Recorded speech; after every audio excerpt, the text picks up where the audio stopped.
겸손의 주소 두 번째로 하나님의 말씀을 선포하겠습니다.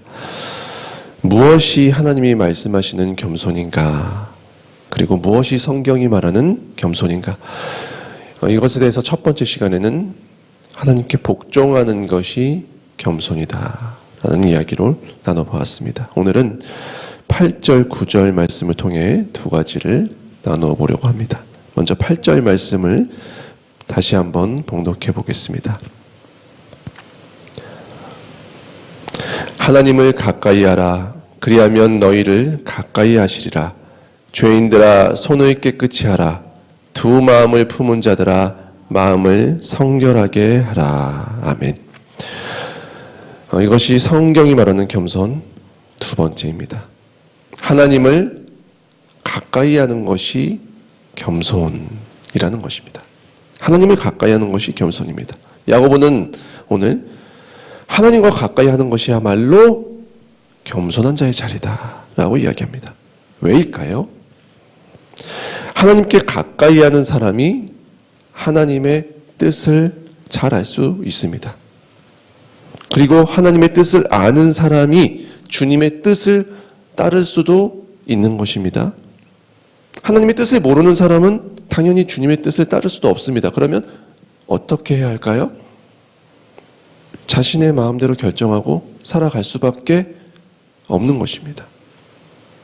사랑하는 성도님들, 하나님을 멀리 한다는 것은 어떤 뜻일까요? 하나님이 필요하지 않다는 것입니다. 사실은 주님의 뜻대로 살고 싶지 않다는 이야기를 몸으로 하는 것입니다. 인간은 자신에게 진짜 중요하다고 생각하는 것은 가까이에 둡니다. 멀리 두지 않습니다. 필요하다면 절대 멀리 둘 리가 없는 것이죠. 하나님을 밀어낸다는 것은 내 인생을 내가 선택하고 살겠다는 뜻입니다. 하나님이 멀어진다는 것은 또 어떤 뜻이냐면 하나님 아닌 다른 것들이 내 마음속에 채워지고 가까워진다는 이야기입니다. 인간은 뭔가를 붙들고 뭔가를 내 마음속에 채우지 않고는 살아갈 수 없는 존재입니다. 그것을 추구해야만 합니다. 그것이 자기 욕심이 됐든지 자기 꿈이 됐든지 야망이 됐든지 그 어떤 세상의 가치가 되었든지 하나님과 멀어진 자리는 그래서 다른 어떤 세상의 것들이 채워지게 돼 있는 것입니다. 주님께 먼 사람, 그래서 입으로는 하나님을 믿는다고 하지만 마음속에 실은 내가 가득하고 내 욕심이 가득하고 내 꿈과 내 야망만이 가득한 그 사람을 주님이 과연 겸손한 자라고 평가해 주실 수 있을까요? 그러므로 하나님을 가까이 하는 사람이 겸손한 사람이라는 것입니다. 나는 하나님이 필요합니다. 나는 주님 아니면 안 됩니다. 나는 힘도 없고 능력도 없고 지혜도 없습니다.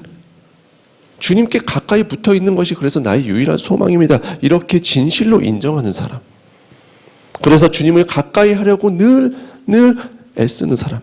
그런 사람이야말로 자신을 낮추는 겸손을 가진 사람이라고 주님은 말씀하시는 것입니다. 사랑하는 성도님들, 누가 진짜 겸손한 사람인지 알고 싶으십니까? 그 사람의 모습 속에서 오늘 하나님께 가까이 하려는 몸부림이 있는지를 보십시오. 하나님을 가까이 하려는 사람이야말로 겸손한 자입니다. 그러므로 주님 가까이 하시는 성도님들 모두의 삶이 될 수 있기를 주님의 이름으로 축원합니다. 다음으로 9절 말씀을 봉독하겠습니다. 슬퍼하며 애통하며 울지어다.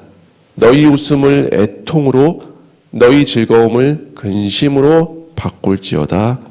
아멘. 성도의 겸손 세 번째 마지막, 주님 앞에서 슬퍼하며 애통하고 우는 것, 이것이야말로 진실로 겸손한 자의 자세라는 것입니다. 왜일까요?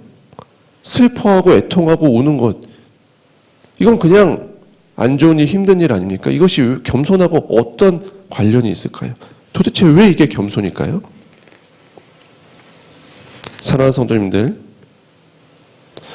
진실로 자신이 어떤 존재인가를 직면하는 사람, 나의 실존을 진실로 마주하는 사람은요, 겸손이 선택이 아니라 실제라는 것을 알게 됩니다. 우리는 한없이 보잘것없는 존재가 아닙니까? 지금 저 밖에 있는 흙과 내가 시간의 차이만 있을 뿐 전혀 다를 바 없는 존재라는 사실을 깨달을 때, 그것을 보는 사람은 내 존재의 한없는 가벼움, 내 존재의 한없는 연약함을 보는 사람은 주님 앞에 한없이 가난한 마음이 되는 것입니다. 딱 100년이 지난 후에 이 세상에서 우리를 기억하는 사람이 과연 몇이나 될까요? 그렇게 아무것도 아닌 우리들이 이 세상을 살아갈 땐 그래도 화려하고 빛나고 멋지고 위대하게 살아갈 수 있습니까? 사실 아니지 않습니까? 얼마나 슬플 일이 많고, 얼마나 죄에 허덕이며, 얼마나 병들어 신음하고, 얼마나 많은 실패와 연약함과 좌절에 허덕입니까? 그런데 이 모든 것을 내가 어찌할 힘도 없고 방법도 모를 때가 얼마나 많습니까? 그런 나를 보고, 그런 우리의 인생을 보면 눈물이 나는 것입니다. 애통한 것입니다. 오늘 말씀은 그 자리를 슬퍼하고 애통하며 우는 곳이라고 말씀하시고요. 그곳이 진실된 겸손의 자리다 라고 말씀하시는 것입니다. 그런데 세상은요, 이런 생각들 쓸데없는 생각이라고 합니다. 그런 생각하지 말고, 그런 너를 죽일 뿐인 생각하지 말고 그 자리에 뭐라도 해라라고 합니다. 하지만 그리스도인은 예수 앞에서 우는 자는 그 절망의 자리, 세상이 쓸데없는 일이라 말하는 그 자리가 진정 희망의 자리, 소망의 자리가 되는 것입니다. 나를 불쌍히 여겨달라고, 우리를 불쌍히 여겨달라고 울부짖는 그 자리, 그 자리에서 주님이 우리를 만나주시겠다고 하시는 것이고요. 그 자리에서 우리를 높여주신다고 말씀하시기 때문입니다. 바리새인과 세리 기도를 모두 기억하실 것입니다.